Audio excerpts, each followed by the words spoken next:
Hello and welcome to our coverage of what promises to be a compelling Queensland election count. Not since the Commonwealth Games has Brisbane seen such an absorbing contest. So it's fitting that the tally room is set up here in the massive QE2 stadium. Well, let the games begin. There's already a real buzz in the tally room as we wait for the first figures to be posted in this landmark election. Landmark because even if they don't win, Labor has gone into this race with a real chance for the first time in 3 decades. They need 15 extra seats to do it, and last-minute opinion polls suggest the necessary swing is tantalisingly close. These next few hours will tell us if Queenslanders have had their fill of Conservative government or if they're simply content to force the Nationals to club together with the Liberals in a sort of mutual loathing society. Your window on this unfolding political drama is the most ambitious telecast ever undertaken in Queensland. In the course of the evening, we'll cross live to 20 locations all across the state. Mount Isa, Cairns, Townsville, the Whitsundays, the Gold Coast, and of course in and around Brisbane. The ABC even has a portable satellite dish ready to beam us into a big party at a Charleville pub. So there'll be plenty of colour and movement to go with the analysis. But let's get right down to tin tacks and put our expert panel straight on the spot. Quentin Dempster from the 7:30 report. Will Labor win tonight? Welcome back to Queensland, Andrew. This is a race for 15 seats to change the government of Queensland. I think the Labor Party can get those 15 seats, although the news poll did show that there is a late clawback that we've become used to in these sort of affairs.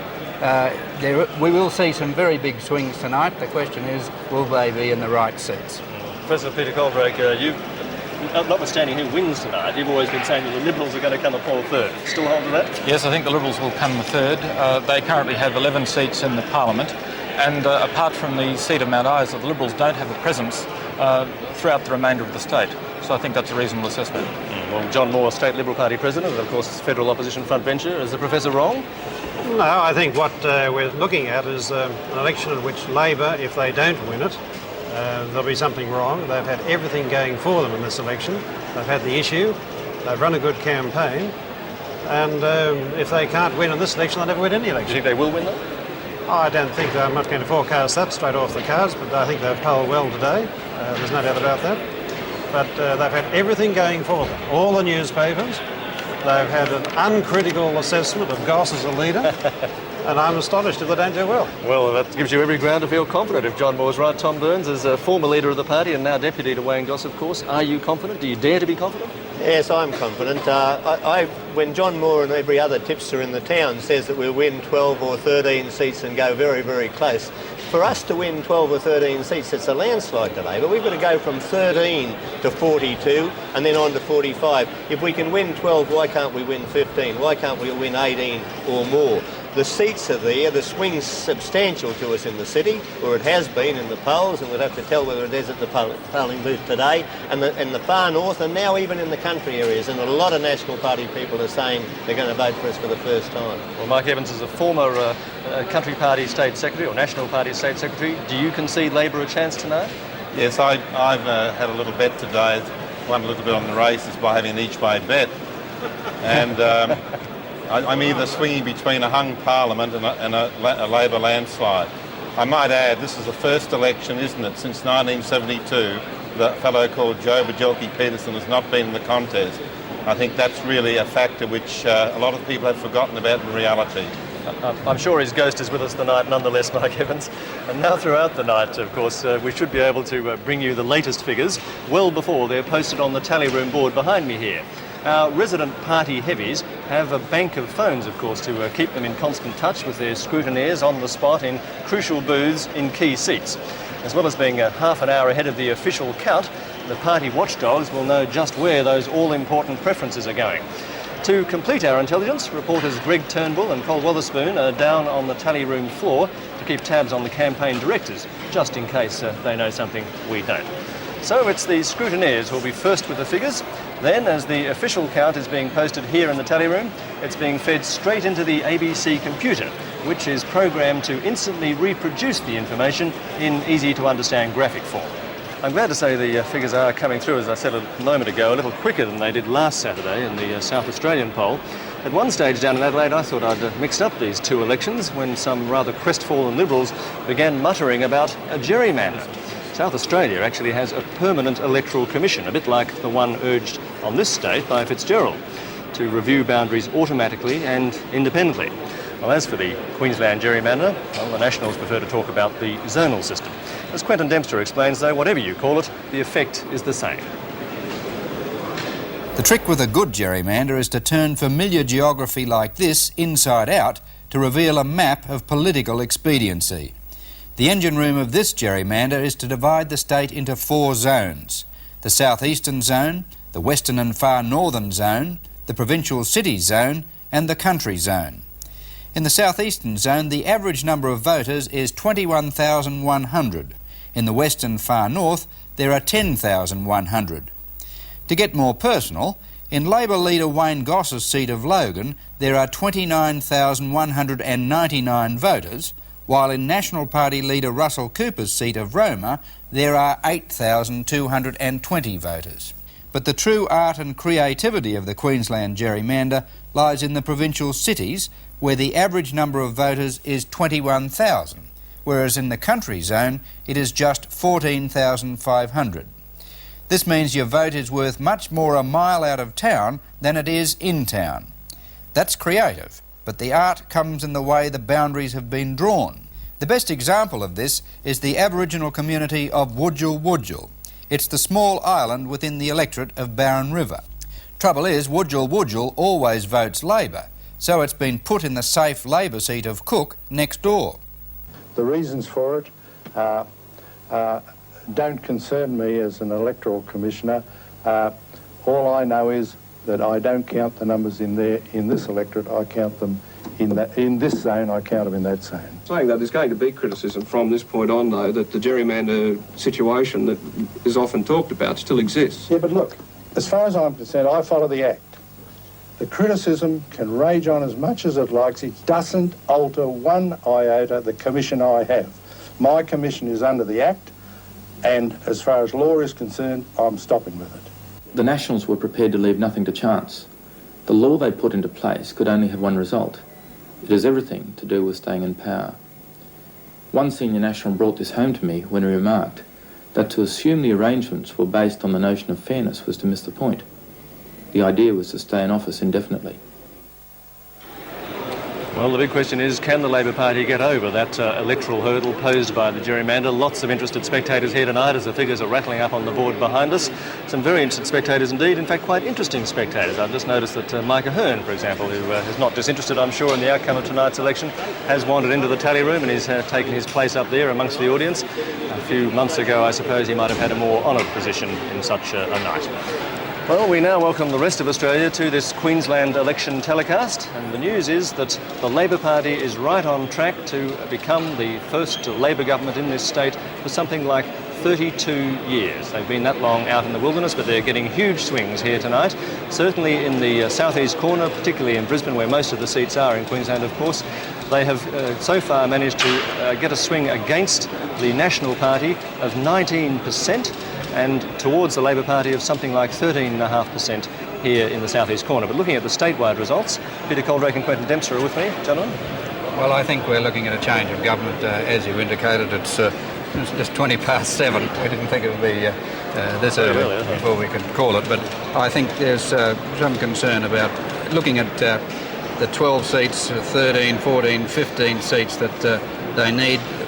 Out of the possibles that we'd identified, we could count Mount Cootha, Mount Gravatt and Pine Rivers, which Mrs Chapman, the National Party minister there, has virtually conceded, with 22% of the vote counted. I think we can count to 15 now, Peter Coldrake? Yes, I'm a little cautious, though, Quentin, because the results in Warrego in the far southwest, about 40% of the vote has been counted in Warrego. Now, Labor has picked up from the earlier position, but is not in front in that particular seat. And remember that Labor not only has to win the first group of 12 seats, it must win also several of the others. Now, it looks as though Brisbane is lying down for Labor, but really we just have to make sure of the arithmetic, and I think in the next 10 minutes, quarter of an hour, we've got about 20%. We've got 20% of the statewide vote counted so far. In about 20 minutes' time, I think that figure will be augmented. The Labor Party swing significantly, though, in the last 10 minutes has increased. So that's interesting for them. It's now running 11% statewide. Okay, we might be able to come back and look at some of the wider figures in just the Brisbane area as you suggested in a moment. But first, we managed to get hold of Mike Ahern. He's with Cole Wotherspoon, a very interested man, obviously, Mike Ahern, in the outcome of this election. Mr Ahern, is it late enough or is there enough count votes in at the moment to pick up any sort of trend? It's early days at this stage, but there is a disturbing move to the Labor Party in southeast Queensland, particularly in metropolitan Brisbane and in the provincial city seats up and down the coast. At this stage there could be about a dozen seats in danger. Whether that's enough for the Labor Party to form a government at this stage, I'm not prepared to guess, but certainly the predicted move to the Labor Party in southeast Queensland and the provincial cities is definitely on. But in the provincial and country areas, do you think is there a swing evident there at the moment? It's not as strong in the country areas as predicted, no. It's in metropolitan Brisbane and in the suburbs and in the provincial cities, and it's very strong. What does it mean? What is the electorate saying to the National Party at this stage? Well, it's too early to make those interpretations, I think, but there's certainly a message there for Conservative parliamentarians. There's also a number of the people who opposed you in the second coup. Their seats may be gone. Pine Rivers, Aspley, Greenslopes. Do you think the electorate is saying something about instability in the party? Well, that's been one of the issues, certainly. But we'll have to sort of draw those sorts of things together at the end of the day and put it all together again. So you haven't given up government at this stage? Do you think it's not it's at this too early? stage? It's too early to predict, but the predicted move to the Labor Party is certainly there, and later in the night we'll be able to quantify it completely. Right. When do you think you'll be able to call it? About another half an hour. Okay, thanks very much, Mr. Thank you. Back to you, Andrew. Thank you very much indeed for that, Cole. Former Queensland Premier Mike Ahern there, resisting the temptation to say that the message to the National Party might be bring back Mike Ahern. Let's see how they're feeling in the Labor camp. I imagine quite jubilant. Let's go over to Greg Turnbull, who's with Wayne Swan, the Labor Party. Well, Wayne Swan, Labor Party campaign director, Yvonne Chapman says she's heading for Canberra. Is the Labor Party heading for power in George Street? Well, I think Yvonne Chapman's moving out of Pine, but it's still too early to tell what total number of seats we've won in the city. The indications of the result in the city seats are very good. What do you know of the outcome in the country areas? Well, there's a strong swing to Labor in the city, and there appears to be a strong swing to Labor in some country seats, but it's still too early. Is your caution stem from the fact that, of course, in 1986 there were very good early figures for the Labor Party? Well, frequently in elections people call them on percentages of the vote which change. We're not going to get caught in that situation this time round. Wayne Swan, thanks very much. Thank you. Cautious there still, Wayne Swan, deciding not to actually claim things quite yet. But let's have a look at some of the trends and see how they are going, because on the figures that we've been seeing, the Labor Party is doing extremely well. They certainly haven't won government yet, but a lot of people are starting to talk it that way. It looks like they're moving beyond the possibility of a hung parliament to a Labor government for the first time in 32 years here in Queensland. Let's have a look at the statewide trend there. Quentin and Peter? Well, as you can see, it's improved on our last count. I can now count 15 seats for the Labor Party. That's a quarter of the vote counted, isn't it? Yes, I think at this stage the Labor Party is ahead in 15 seats as it is required to be. But I think we should be very careful, because the former Premier Mike Ahern has already made the point that the drift to Labor in the Western and Far North and in the country zone itself is a relatively modest drift, and Labor would be hoping, both psychologically as well as electorally, to do fairly well in those areas. I think that the Labor Party would prefer, if it's going to win government with 5 or 6 gains in Far North Queensland and in the Sugar Coast. Yes, we shouldn't forget, should we, that when people have been talking hopefully about a landslide to Labor in this election, they need a landslide, don't they? And that's the only way they're going to get in. They need something. Well, 15 seats, it's a lot of seats to pick up. Exactly right. Perhaps 10%. Yes, it's a very big task, and it's one which requires a complement of both southeast Brisbane, coastal as well as northern seats. And of course, as I said, I think Labor would really like to win some seats in the west. Okay, let's look at some of the seats close to home here in Brisbane. Can we get some seats in Brisbane, the trends in Brisbane? I think we should start with Ashgrove, a Liberal-held seat in the western suburbs, held by Mr Alan Sherlock since 1986. And it's a rather large field. We have an independent who's an airline pilot, as well as a National Party independent, and Labor, of course, on those particular figures, that's a good result for Mr. Forrest. He's worked that particular campaign very hard. He's over the line without preferences on the basis of 20% of the vote almost counted. I think we should now look at that in terms of a likely two-party preferred, estimating that no more than 7% of the National Party preferences would leak to Labor. That would certainly be a good game for Labor, but again, see the colossal drop of the National Party vote. Indeed. Before we go on to another particular seat, individual seat here in Brisbane, I wonder if we could try and get an overall trend for the Brisbane area, because I think it should be quite instructive that there does appear to have been a major swing against the National Party, certainly, and towards the Labor Party here in Brisbane. Yeah, well, in the Brisbane area, the swing to Labor on primary vote terms is 12.2%. And the National Party, on the other hand, is down by 13.7. So there's been a corresponding thing between the two. The Liberals are up very slightly, but of course the Liberals are really dead in the water because they can't rely on National Party preferences. A combination of the two. The National Party vote is so low, it's just not being able to get the Liberal Party across the line. Yes, it's an awful vote for the National Party in the metropolitan area. Okay, do you want to look at some of the trends elsewhere in the state? Do you want to go to the non-Brisbane, perhaps, and see what the situation is outside Brisbane, all those non-Brisbane areas? Yes, in the provincial cities, Labor's primary vote is up by 5.8%. The ALP scoring 40.9%. Yes, I'm sorry, I wasn't taking it off the graphic. The Liberal position is 24.3 and the National's 29.9. That's 13.5% of the vote counted to date. That's still a 4% swing to the Labor Party, 2.8% to the Liberal Party, and a drop of 20.5% against the National Party. Well, that's very interesting, because Mike Evans was saying before that the swing has been very big in Brisbane. They expected that, but when you get outside Brisbane, to have a 20.5% swing against the National Party is very significant. Yes, that's right. Mike Evans, did you hear that? 20.5% swing against the National Party outside Brisbane. Outside Brisbane. The Ken McGallagher just rang to say that that's broken up into rural 14%, country 11%. I can't see how you can reach that conclusion. Well, perhaps our computer's playing up, but that's what it did say a moment ago. 20% swing against the National Party. It is an 11% swing away from the National Party. There are some factors, of course, which we need to look at during the campaign. I mean, the question of the Mineral Resources Act, the question of the Water Conservation Act, and those issues have played which upset a lot of graziers. Yeah. Okay. Well, let's now look at some of the back here in Brisbane where the big swing certainly has been on. Let's look at some of the seats here. Let's start perhaps with the seat of Greenslopes. We can have a look at the seat of Greenslopes, please. And in Greenslopes, very interesting electorate indeed. This seat is, of course, it's currently held by Alicia Harvey, and she would be deeply concerned indeed by those particular results because she's running third, and that really means she's out of it even after the whole process of preference distribution is involved. On those particular results with Labor, of course, its vote up to 55.2% in primary terms. Well, it looks like the new member for Greenslopes will be Gary Fenlon, an industrial advocate. Okay. Yes, that's right. Perhaps if we move to another Brisbane seat. Let's try Nunda, because Nunda, of course, is the former Liberal Party leader, Sir William Knox, and the Labor Party is very confident of picking this one up tonight, aren't they? Well, they have some reason to be confident, to have confidence, I should say. 42% of the vote counted. That's a very, very strong performance for the ALP against a very well-established Liberal. Sir William Knox is the father of the Legislative Assembly, and it looks as though he'll be out. He was here even before Sir Joe, was he?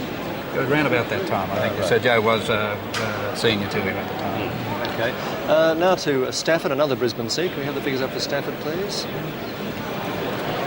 Now, in that particular seat, of course, that's currently held by Terry Geiger for the Liberals, who has shown himself in the past to be a fairly durable candidate. Unfortunately, the figures are very, very early in Stafford, and so those aren't all that useful. I mean, in early terms. If you look behind you there, 5,346 for Welford, 346 for Welford, 2,741 for Geiger, and 891 for the Nat, and 468 for the Democrat. On those bases, that's our seat. Looking very good indeed. You're Tom claiming Burns it off says. the Lord, Tom, eh? Huh? Tom Burns, the Deputy Leader of the Labor Party, has quite happy to call that one on the strength of the figures being posted up there on the board at the moment. Let's have a look at the seat of Yeronga, where the Labor Party needed just under 6% of the vote, or a 6% swing, I should say, to capture this vote from the Liberal Party, who weren't helped by the rather late withdrawal from the contest of Norm Lee. Well, that's a very, very strong result indeed for the Labor Party. 80% of the vote counted. You can count Yeronga over the line, it's all over. I don't think we need to look at Yeronga much for the rest of the night. And Matthew Foley is... 58.7% primary vote, that's a very good result, up from 41.4 last time. Very good for the Labor Party. Local factors in that with Norm Lee's decision to quit right at the end of the show, and Matthew Foley will be the new member for Yeronga. Let's go now to the seat of Flinders, which is also a northern seat, Flinders. Held by Bob Catter Jr., a man who's always on time, I'm told. He's had a bit of trouble up there, hasn't he, because of the changes that Mike Evans referred. Mining Act has upset a number of the local graziers, hasn't it? Yes, and Mr Catter is suffering a substantial swing.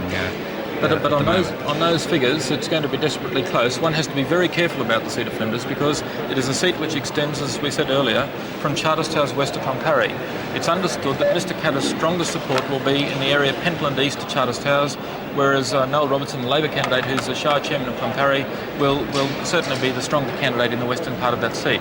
Now, we've got to be just a little careful, but there is almost half the vote counted, but we don't know whether it's western or eastern. But if we distribute preferences, two-party preferred terms, so far Bob Catter is just over the line, and he'll be happy so far. That's a cliffhanger, though, isn't it? Yeah, it's going to be a great seat to watch. I mean, there are some seats that we thought were going to be great to watch, which are all over. Look, that's going to be a good one to watch. And there's a lot more seats to look at, and we'll start doing that in a moment. But I think at this point, Quentin Dempster's put himself on the line. He said that he can count 17 Labor Party gains. If he's right, that puts the Labor Party in government with a majority of a couple of seats. Let's check and see if Peter Coldrake feels as confident. Do you think Labor is home yet, Peter? If the trends continue in the way that they are, Labor will win the election tonight. I mean, Which you're not quite prepared to give it to them yet? No, I'm not prepared because I think we should just make sure that we have 17 seats that we know the character of and that we're sure of. Okay. But on terms of the present developments, yes. Okay, now let's also try John Moore on this. Has Labor Party won this election? Well, they have polled much better in the metropolitan area and picked up seats there which I would not have thought they would have. They haven't done quite as well in the country as I thought they may have, and at this point that'd be very close too. Very close. Tom, are you prepared to claim victory yet? No, I wouldn't claim victory yet, but you can see I'll have to suck a lemon to get the smile off my face. I can see that indeed. Can we rip Mike Evans off the phone for just a second? Mike, can we hold your other end of the call up there to see if you're... No, he's too busy. Give him a bump. Got his fingers in his ear. I don't think Mike Evans wants to know about it. That's the truth of the matter. The National Party's former secretary. Has Labor won yet, Mike Evans? I'm afraid that I think the position is that when I look at this a bit now... How long can you stall? No, look, I just get back to the same thesis again. It's the southeast corner where it was all going to happen.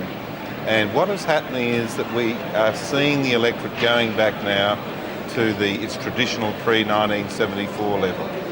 That's what's really happening in this election campaign. There's no question they're decimated here in Brisbane, though, aren't they? The Liberal Party and the National Party. And the Labor Party has done extremely well there. Extremely well in the metropolitan area. Yeah, no about that. But they haven't done as well as they expected in the country area and the provincial cities.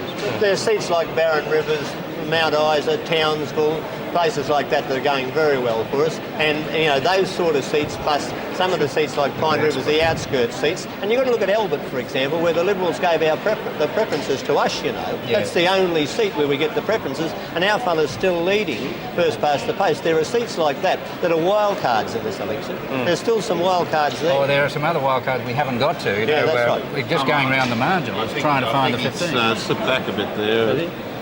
Okay, well, that figure. Let's have a look at some of the figures now to see if we can perhaps quantify this feeling that we're talking about here about the trends. Can we have a look at the statewide trend at this stage and just see what sort of swings we can measure at this point, or what sort of percentages of the vote that we can get at the moment.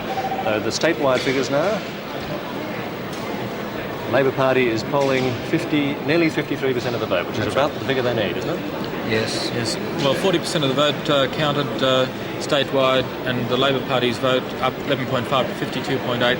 That's a very big increase indeed. 40% of the vote counted statewide, and there you see the swings: 11.5% to the ALP statewide, 4.9 to the Lib, a drop of 17.5% statewide to the National Party. It's a mighty swing against them, isn't it? Let's see how that translates in regions. I mean, as we should remember, keep reminding ourselves, there is a gerrymander in the state based on Well, there's a four lot of different debate about that, whether it's a malapportionment or a gerrymander. Well, okay, a malapportionment. There are 4 different electoral zones. The zonal system, as the National Party likes to call it here. And let's have a look now at the country zone. We're looking for the overall figures and shifts in the country zone. There they are now on the screen. Well, there's a swing to the Labor Party of 4.5%. They're getting 39.3%. The National Party, is that right? Yes, that's right. Yes, that's right. The Labor Party's vote is up 4.5. I mean, it was up 2.9 about 20 minutes ago. So Labor's position has solidified. Yes, 4.5. You can see Labor. That's slightly improved. The Liberals' increase will partly be taken care of by perhaps the distribution of candidates. But of course, the National Party vote down 12. Well, that's certainly not. Well, it's not as bad as it is in other areas of the state for the Nationals. So. Well, I'm not sure that they'll draw any comfort from it, but it's not. Well, I mean, a 12% drop is awful, but I mean, by the standards we're talking about tonight, it's not as bad as elsewhere. Yes. Okay, let's look at some of the western figures, if we can, for the state, or that part of the state, out to the west. Can we look at those figures there? West and far northern zone. Well, the Labor Party 44.5%. That is a 3% increase, which we'll see shortly.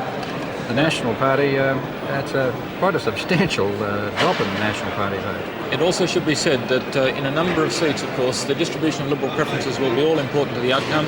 We see that in the western and far north zone, the National Party vote is down by 18.4%. That is absolutely diabolical, though fortunately in a number of those seats for the National Party, their margins are so great that they will retain membership, or rather they will retain their either membership in the House of those seats. Yes.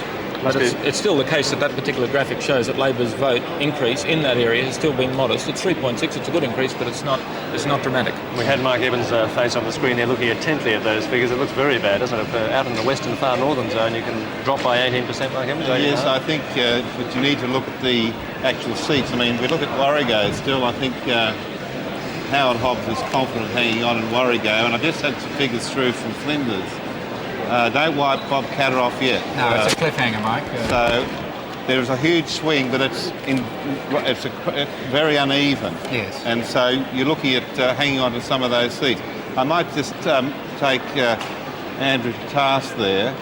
When you're talking about the gerrymander, really, if that's so bad, how is it have they been swept before? Now, Labor Party shouldn't have won the election if there's a gerrymander, should they? He just conceded. We'll put him down as the first concession of the night here. Keith Lacey shouldn't have won. Yes, you're probably right. Keith Lacey just rang from Cairns to say that we've won Mulgrave and Barron River. Yeah. So they're 2 northern seats, yes. but it will be more difficult for us in Tablelands. Yes, we're not counting line ball in Hinchinbrook. Just let me say this: if we took a majority vote around this table, I think you'd find that most people would say there was a gerrymander, Mike Evans. I'll leave it at that at the moment. If the majority ever does count, of course.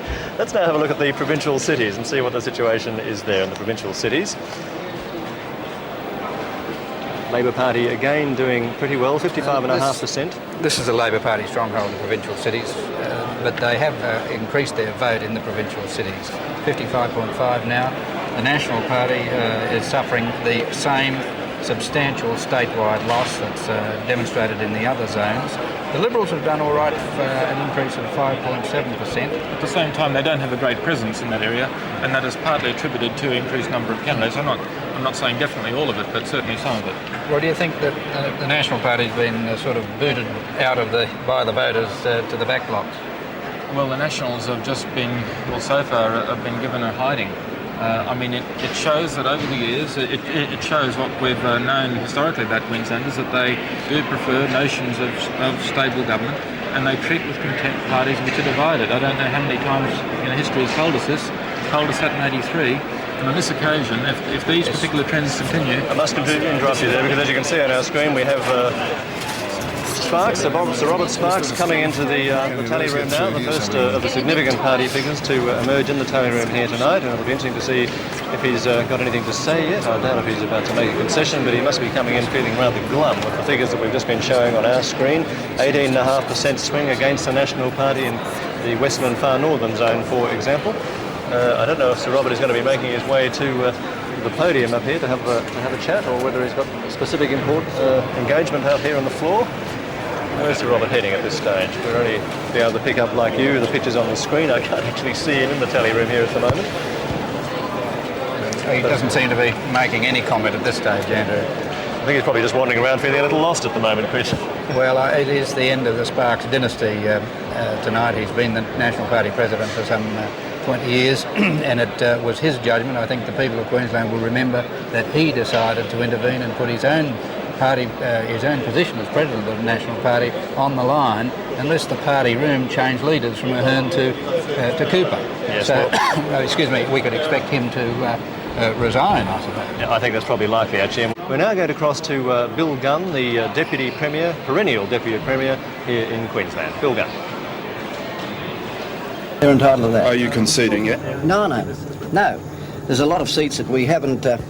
I had trouble seeing down there, as a matter of fact, but some of them only had a few thousand votes. Are you very surprised, Mr Gunn? I'm surprised at the magnitude of the swing, yes. What did you think it might be? Oh, it's very difficult to say. I think we were all guessing as to what it could be. You don't know why it's happened, Mr Gunn? Well, I thought we give very good government. Was corruption an issue? Well, I couldn't tell you. You'll have to ask all the electors that. Have you spoken with the Premier? No, I haven't spoken to anybody yet. I've just went down to Tally Room to have a look at some of the other areas. I'm very satisfied with my own vote. But in this southeast corner, it has been... You must be shocked by the swing. It is a big swing. Yes, more than we expected. A big swing indeed. And we might just check with our learned panel here. We have a number of very experienced political watchers on my right here. John Moore from the Liberal Party, of course. What's the state of play, as you said, at this stage, John Moore? Well, there's no doubt in the metropolitan area, Labor's polled particularly well. We've paid the price for the collapse of the National Party vote. But it's interesting when you look at all the votes across the board, that in the rural zone, the provincial city zone and the metropolitan zone, the southeast corner, the Liberal Party vote's gone up in all of them. Well, John, will you have any city members left? Oh yes, we've got no doubt we'll have some. I mean, you look at Savas Paradise and South Coast. Moggle's quite clear, Toowong's in the clear. Innes should win Sherwood. Yes, he should. He had about 70% of the vote coming into this. At some of these other seats, I wouldn't rule out Mount Covat. But certainly it's going to make a massive change to the face of the party. A lot of new faces. All right, let's Despite the fact our vote's gone up. Yes. I was going to go to Tom Burns' reaction there, but of course the phone rings at a crucial moment, and as ever when we want to talk to him, Mike Evans has ducked for the phone. Quick comment from you on the state of play as you see it at the moment, Mike. Just one moment, please, to George Bye. Sorry. State of the play. Well, I'd have to look at I was just on a telephone call, so I'd have to have a look at the statewide figures. If I could have those. Can we throw flashed the up for statewide me? figures up at this stage, just to look at the overall picture? And we have them coming up there now on the monitor. They show nearly 53% to the Labor Party, National Party down to 22.5%. That's after 46% of the vote being counted. I think we're probably looking at about 16 to 17 seats for the ALP at the moment. Which is government. Which is government. There may be some more, though. There's some seats like Aspley, Springwood, Toowoomba North we haven't had a look at. But Labor's behind in Warrego. Well, I've got some figures from Warrego again. The pendulum swung back, has it? The emphasis is away from Warrego now to some of these other seats that we haven't seen. I'll come back to Flinders then. Flinders has been won by the National Party with a 500 or 600 vote majority. Yeah. That's final for the night. And it's before the postals are counted. No, before the postals are counted, the National Party are ahead, but there are 560 postal votes, which Bob Catter will probably get about 80% of them, so I'm claiming that the National Party will hang on to Flinders. Quentin Dempster's put himself on the line. He said that he can count 17 Labor Party gains. If he's right, that puts the Labor Party in government with a majority of a couple of seats. Let's check and see if Peter Coldrake feels as confident. Do you think Labor is home yet, Peter?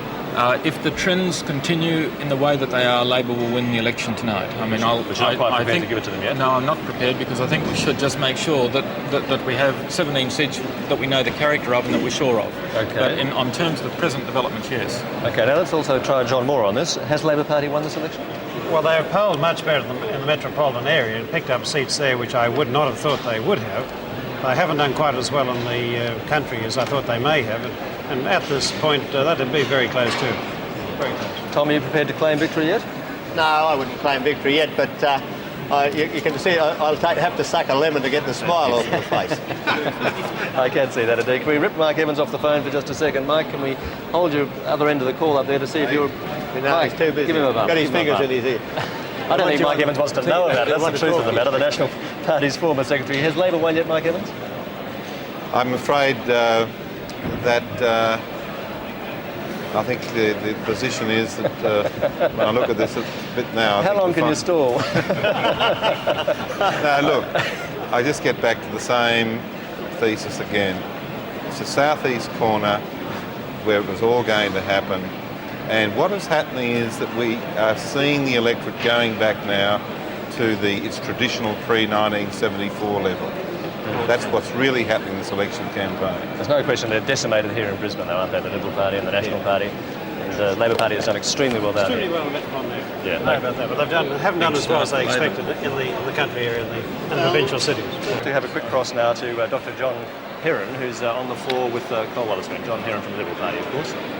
Dr. Heron, you're the immediate past president of the State Liberal Party, and you're also the president when Terry White was the leader of the party. Will you concede that it is a Labor government at this stage? Do you think it is? I don't think you can call the final result because it's going to come down to individual seats, but obviously there's been a big swing to the Labor Party. And what about the Liberal Party's vote? It just didn't seem to go anywhere. No, I think that campaign of the Labor Party, a vote for the Libs is a vote for the Nats, which was completely incorrect, but that hung in on us in the city seats, and the swing to the ALP, of course, was at the expense of the Liberal Party in the metropolitan zone. Do you think the Liberal Party needs to reassess its position, though, especially outside the southeast corner now? Oh, no, not at all. You see, what's going to happen now is a redistribution, and that will be the salvation of the Liberal Party because we've been confined to this southeast zone historically for 30 years. That's what the gerrymander was all about. Now, this is a watershed for the Liberal Party, and we can do nothing but advance from here. Let's have a look at the electorate of Carnarvon now, where one of those youngsters was running, Lawrence Springborg, who's only just got the key to the... Lawrence Springborg is the next member for Carnarvon. There's the Liberal leader, Angus Ennis. Obviously must be disappointed. If my screen is accurate, we're seeing Angus Ennis now making his way... Where is Angus? Is he on his way to the It'll be a little more civil tally room at the moment? Or what? I think that's outside the QE2, I think. It looks like Angus Ennis is making his way outside the stadium here towards the tally room. Obviously, I mean, there's no question that Angus Ennis, in fact, Angus Ennis was never going to win tonight. That was fairly known.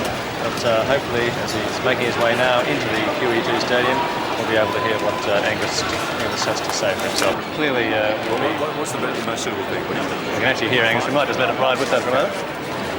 Angus Ennis. Well, obviously, I want to say this. I'm very sad to lose some very fine city members who serve this state enormously well. And we're also sad to lose the opportunity for some excellent candidates to serve the state in new seats. The Liberal Party has suffered a swing, and in fact the non-Labor side has suffered an enormous swing. And frankly, we were carrying saddlebags which just could not get us through to the barrier. And the saddlebags were corruption. Association with National Party, even potentially, and the corruption absolutely overwhelming. And in some of the, if you like, some of the strongest Liberal areas, people reacted to the issue of corruption enormously strongly and clearly wished to send a message of the strongest possible type. They could not and would not tolerate corruption, and there's no doubt that was the biggest issue. Now, there were two messages in Brisbane sown very effectively by the Labor Party with a very well cashed up machine. The first was that the Liberal Party could not win seats outside Brisbane, and the second was that a vote for the Liberals was a vote for the Nationals. We have won seats outside Brisbane. We told the people we could win seats outside Brisbane, but clearly they didn't believe us, or they failed because of a cash difference to take our message. On our reckoning, we're going to retain the seats, obviously, of Sherwood, Toowong, and Moggill and Merthyr, and win the seat of Aspley. Mount Gravatt appears doubtful and, frankly, on the downside at this stage. On the South Coast, we will win the seat of South Coast, Nerang and Currumbin, and there's still a good chance of Surfers Paradise. So 4 out of the 6-pack on the Gold Coast are within our grasp. On the North Coast, Karura, at this stage we're in front, and astonishingly, you might say, the safest National Party seat is under very severe attack from the Liberal Party, the seat of Cunningham on the Darling Downs. Other possibles include Toowoomba North, which is too close to call, Nicklin, which is too close to call, and Albert. If we look at the seat situation, the Liberal Party is likely to end up with a similar number of seats, but from very different areas. We've lost seats in the city, quite clearly. We outpolled the National Party in target seats near the city and still lost because of the combat. We have won the seats on the Gold Coast we targeted. We have won seats on the Sunshine Coast, and the National Party have almost been expelled from southeast Queensland. Our vote has gone up, so that our vote is virtually the same as the National Party, 1 or 2% in total terms down, but we contested 77 to their 89 seats.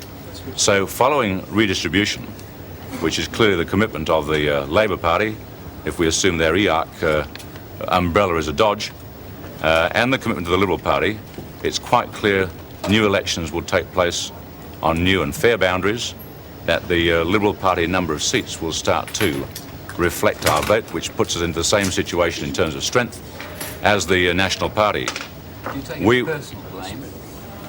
The baggage of corruption, frankly, was one which the Liberal Party, in a corporate sense, and quite clearly the National Party, just could not fight. The corruption issue was so strong that it frankly overwhelmed all other issues, and I have to pay credit to the Labor Party for an astonishingly well cashed up $5 million campaign which plugged that message constantly, and frankly, in the case of the Liberal Party, totally unfairly. So your party my team was clean, was cleared. We've stood up for the issues of accountability and corruption, but we got caught, shall we say, in the flak.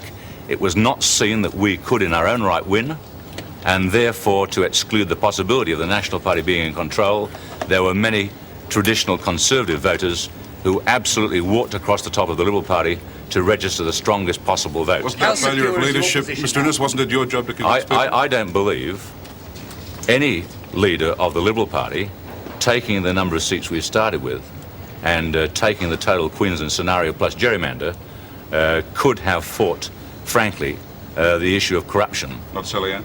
I don't think anybody could have done it. I mean that I certainly pay tribute to Sally Ann for being a very effective Lord Mayor of Brisbane, but I don't believe anybody could have fought that corruption issue. It's the National Party vote that has absolutely collapsed. Our vote has gone up. Well, how secure is your position? Mr. Innes, what do you say to those six Liberals who lost their seats in Brisbane out of this debate? What do we say? What do you say to them? Well, precisely what Terry Geiger said, and what I've already said. The issue of corruption, frankly, I started off by saying, Michael, even though I hope you won't cut your piece like you have been doing for the last few weeks, but I started off by saying that my first regret is for those very fine representatives who serve their electorate and the state very well. Will you be standing now? I don't. I think whatever the party needs at the moment, it certainly needs some people who have had some experience. I mean, frankly, it's probably going to fall to the Liberal Party, despite the numbers, to provide the mental and moral muscle to keep Mr. Goss to his ready-made promises. We're leaving Angus Innes there, but a very impressive farewell speech, as it were, from Angus Innes. Why is it so often the case that when they lose, they present so well? I remember John Howard doing a very similar performance after the last federal election when he went down. Very gracious in defeat indeed. But of course, the victors tonight, the very big victors of the Labor Party, who've got a majority of perhaps 5 seats. It's a bit hard to say at this stage, but they're certainly looking very good. They're home and hosed. The public face of all that is Wayne Goss, of course, Labor's obvious star turn. But the mastermind behind the scenes has to be their State Secretary, State Director, Wayne Swan, who joins me now. Thanks very much for coming in. You must be feeling terrific. When did you think you could actually do it? Some months ago, but we always knew it'd take a lot of hard work, and we've been working very hard on the ground in all these seats. over the last 18 months, but particularly the last 6 months. I suspect when you first took the job on that you thought it wouldn't be the first time at Wayne Goss, it would be maybe the second shot would pull it off, am I right? Certainly. I didn't think it would be easy to win, and probably it would take 2 terms. But we've worked very hard, and certainly the political events have rolled with us, but we've worked very hard to present a positive alternative. And I think that's what the voters have reacted to. They appreciated that. Of course, now the real work begins. What are they going to be like as a government team? I think they'll be a very good government. Wayne Goss is not just a one-man band. No, I don't think so. I think that there's a fair bit of talent in the shadow ministry, or now in the ministry, and I think that they'll be a very credible government. And I think they'll realise that they'll be on trial, that the institutions in this state will treat them a lot more harshly than they treated the National Liberal Wayne, Party. the recriminations will probably start within your opponent's ranks, but do you think the change of leadership from Ahern to Cooper actually helped you to win this election? There's no doubt that the change of leadership helped us to win the election. I think Ahern would have been a much harder opponent, although I think we could have defeated him. I don't think it helped them. I think it presented them as being quite disunified. But I think the real story in this election is the failure of the Liberal Party. They are really looking down the barrel of disintegration, in my view. But there's one other aspect of that the National Party has been banished from the southeast almost, hasn't it? Yes, they have been banished from the southeast, but the Liberal Party almost has been banished from the city limits of Brisbane. But I suppose under a redistributed electoral system, with a one vote, one value system, the Liberal Party may still emerge as the major opposition party. I think that's doubtful. They simply don't have the infrastructure or the membership, or I think the know-how to come back from where they are now, which I think is without any gain in seats at all, perhaps less than 11. And you've been down there yourself once or twice, haven't you? I mean, you were down to 11 at one stage, as I remember. Well, we were, and it's taken all this time to come back. You can ask Tom Burns. In 1974, we went down to 11. It's now 1989, and we're coming back with 50. It's a long time. Hard road, isn't it? Yeah. Sorry.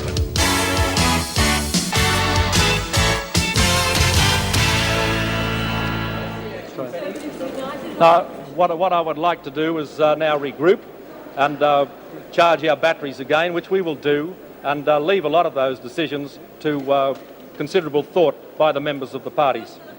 You've said that one of the reasons was Conservative disunity. Would you like to see more unity? Well, naturally I would like to see more unity, and there will have to be more unity, but there will be more unity because there's a lot of good, sensible people around, and very pragmatic people as well. And I can assure you that we'll provide a very strong Conservative force. Have you spoken to Mr Goss? No, I have not. I'm aware that Mr Goss is waiting for me to come to you. I've done that, and I will certainly make sure I do everything I possibly can to ensure a smooth transition of power, and I wish him well in the name of the people of Queensland. Sir, did you feel betrayed at all by Andrew Peacock not supporting you on the interest rate issue? No, I don't feel betrayed, and I'm not going into any recriminations whatever tonight. Tonight is the time, I guess, for the Labor Party of Queensland to feel elated. I guess it's the time for us to consider our position, to regroup and come back strongly so we can provide that necessary opposition, and I can assure Mr Goss, while I wish him well, that we will provide a very vigorous opposition. Mrs Cooper, We appear to have just crashed out of that and caught me very much on the phone. A historic moment there as we had Mr Premier, Mr Russell Cooper, the outgoing Premier, conceding the first loss by a Conservative government in this state for 32 years. And shortly, as he said, we should be hearing from the incoming Labor man, Mr Wayne Goss, as the new Premier. Mr Goss looks like having about a 5-seat majority, still unclear yet, but there is absolutely no doubt that Wayne Goss will head up a Labor government in Queensland for the first time in 32 years. Right. So obviously that Wayne Goss is just arriving at the tally room now, a man who has overcome the zonal problems and who, in whose hands, no doubt, the future of the electoral zones in the state now largely rests, I guess. Heading into the tally room now at the QET Stadium, where of course they have the Commonwealth Games, another great event here in Queensland. With him, his wife Rosine Goss, a very successful woman in her own right, it must be said, but obviously tonight sharing her husband's success with great delight. It'll take them a couple of minutes, I suspect, to actually get in here to the podium, but Wayne Goss is now obviously in a position where he can claim victory because Russell Cooper here, 10 minutes ago, I think, actually did concede defeat and now has paved the way for Wayne Goss. I think you can expect a rather large roar and applause as Wayne Goss enters the tally room now, which the pictures suggest he is just about to do. There's a lot of people up there, as you can see, standing in the bleachers, ready to greet him with a lot of applause. It looks like he's out there waiting for a queue, or is that some of the supporters? Well, it's an amazing moment in the history of Queensland to see the return of the Labor Party after 32 years. It certainly is a very historic moment for students of political history. Here he comes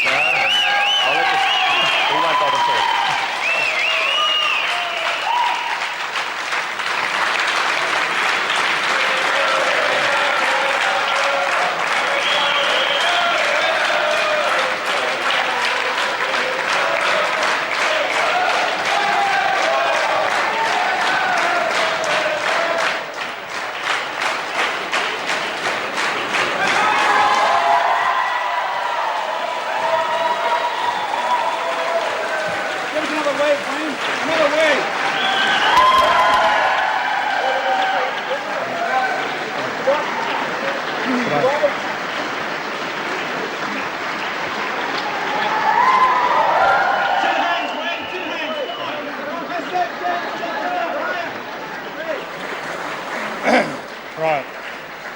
Well, they said we'd never make it.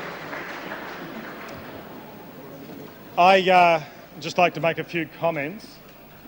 I'd like to thank Queenslanders. I'd like to thank the ordinary people of this state who've given us this massive vote of confidence and respect. It's a great honour and a great responsibility that has been given to myself and to my team. And we certainly do appreciate the importance and the weight of the honour and the trust that has been given to us by the people of this state. Particularly like to thank the people of my hometown, been very good to us. But I think I'd also like to point out that what has happened here is that the ordinary people of Queensland have voted for change. The ordinary people of Queensland have voted for the future. Been a lot of criticism about politics in Queensland down through the decades, and there's been a bit of taking off, a bit of having a go at ordinary Queenslanders. What this election shows is that when Queenslanders are shown the truth and Queenslanders are shown a credible alternative, that there is a way to change the state for the better, that they're prepared to do it and do it in a big way.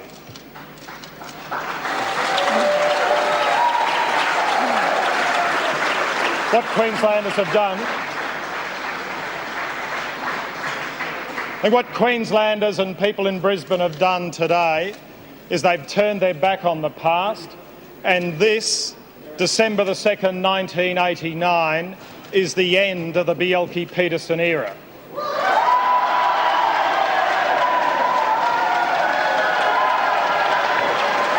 Thanks. Thanks.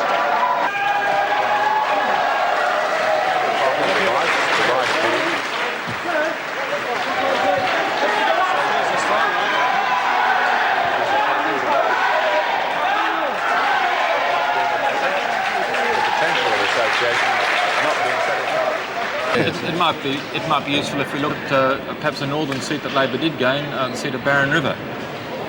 This was always a marginal seat on the target list for the Labor Party. And that's a strong increase. Of course, this seat used to be held by Martin Penny, who resigned several months ago for family and other reasons. And the Labor Party, of course, it was very hopeful of winning the seat. Its candidate, Dr. Clark, has been closely associated with environmental issues in the north. 55% primary converts into a pretty decent two-party preferred in a seat like that. So that's a good result for the Labor. There was a big issue up there, wasn't there? An environmental issue up there as well. Oh yes, in terms of the development of the foreshore at Cairns, yes, a very big issue. I wonder if we could look at Toowong. Just squeeze in one more seat, I think, yes, Toowong. If we could look at Toowong, Toowong is a very safe Conservative country in the inner southwestern suburbs of Brisbane, and Denver Beamon, the Liberal member, he is behind the ALP primary count. Now that itself is amazing, but of course in terms of the two-party preferred situation, there won't be much leakage of Nationals, and I would think that will convert into a Liberal win, but it'll be very, very close. All right, well, let's just wrap this National section up by having a look at the statewide position once again, if we can. If we have a look at the statewide figures there, please, for the whole of Queensland, and here they come now. The ALP will be shown as having 50.8. And that is up from 41.4% in primary terms last time, so just on 10%. And that's a gerrymander busting swing of 9.5%. But some were saying they might need as many as 53% to actually be sure of government. Well, we have the unusual situation where Labor could have won with 50 and lost with 55. It very much depends on where you win the seats because of the nature of the zones, and if you can win seats in areas where you don't expect it, then that is good. I mean, it's a tribute to Wayne Swan, who had a lot of experience on federal campaigns and on targeting those marginals. They're getting very good at that these days, and it has to be said that the gerrymander was busted by one thing alone, and that was the collapse of the National Party vote. That's what happened to Labor in the 50s, it's happened to the Nationals now. Indeed so. Well, in a moment, for Queensland viewers, you can find out precisely what happened to your candidate, wherever he or she may be, as we have a full call of the board. For the rest of Australia, though, it's good night from the Queensland tally room. And as we go, we'll leave you with some of the best moments of the last 20 years of political rule in Queensland. All we seek to do is to serve the people. I've moved to 5, or is it 6 now? This will be the 6th Labor leader. Well, I understand there are 5 of them. I've never counted them, but there's so many. Tears up the coalition agreement. He who laughs last best, or something like that. I am the new Premier of Queensland.